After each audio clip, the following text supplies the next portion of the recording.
सलाम आदाब दोस्तों, आप देख रहे हैं वी मीडिया और खबर आ रही है उत्तर प्रदेश से, जहां उत्तर प्रदेश विधानसभा चुनाव से ठीक पहले भारतीय जनता पार्टी का दामन छोड़ मंत्री पद छोड़कर समाजवादी पार्टी में शामिल हुए स्वामी प्रसाद मौर्य को कुशीनगर की फाजिलपुर सीट से उम्मीदवार बनाया गया है। अब उन्होंने एक ऐसा बयान दिया है जिससे बीजेपी को झटका लगना तो तय है। यूपी में चुनाव के पहले ही दिन से स्वामी प्रसाद अपने प्रचार में 85 बनाम 15 की बात करते आ रहे हैं। तो वहीं स्वामी प्रसाद मौर्य ने चुनाव से समाजवादी पार्टी की जीत का दावा किया है। उन्होंने कहा है कि इस बार चुनाव में यूपी में योगी आदित्यनाथ के खिलाफ लहर है, सभी चरणों में अखिलेश यादव हरा रहे हैं। उन्होंने कहा, मेरे आने से बीजेपी को बहुत नुकसान हो गया है। ये चुनाव 80 बनाम 20 का नहीं बल्कि 85 बनाम 15 का हो गया है। 85 में दलित पिछड़े लोग हैं जिनके अधिकार मारने का काम हुआ है और जो 15 हैं उसमें भी बंटवारा है। यूपी में 7 चरणों में मतदान होना है। अब तक 5 चरणों में वोटिंग हो चुकी है और 2 चरणों में बाकी है और ये जो रिजल्ट आएगा वो आएगा 10 मार्च को।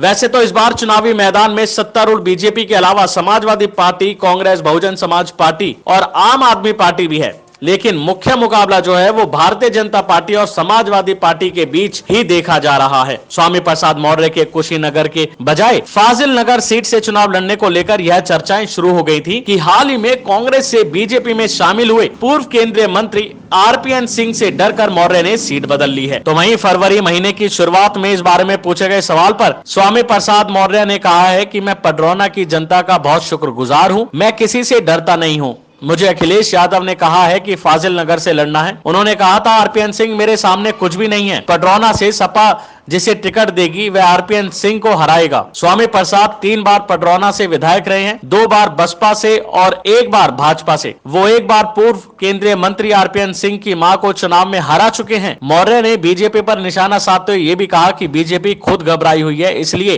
केंद्रीय मंत्री को मैदान में उतार रही है। जाहिर है कि पार्टियां तो एक दूसरे के मुकाबले को देखते हुए ही नेताओं को मैदान में उतारती हैं, लेकिन असल बात जब सामने आएगी, जब जनता ये दिखाएगी कि आखिर उन्होंने किस पर भरोसा जताया है और किस को चुना है। खबरों में बने रहने के लिए सब्सक्राइब कीजिए वी मीडिया।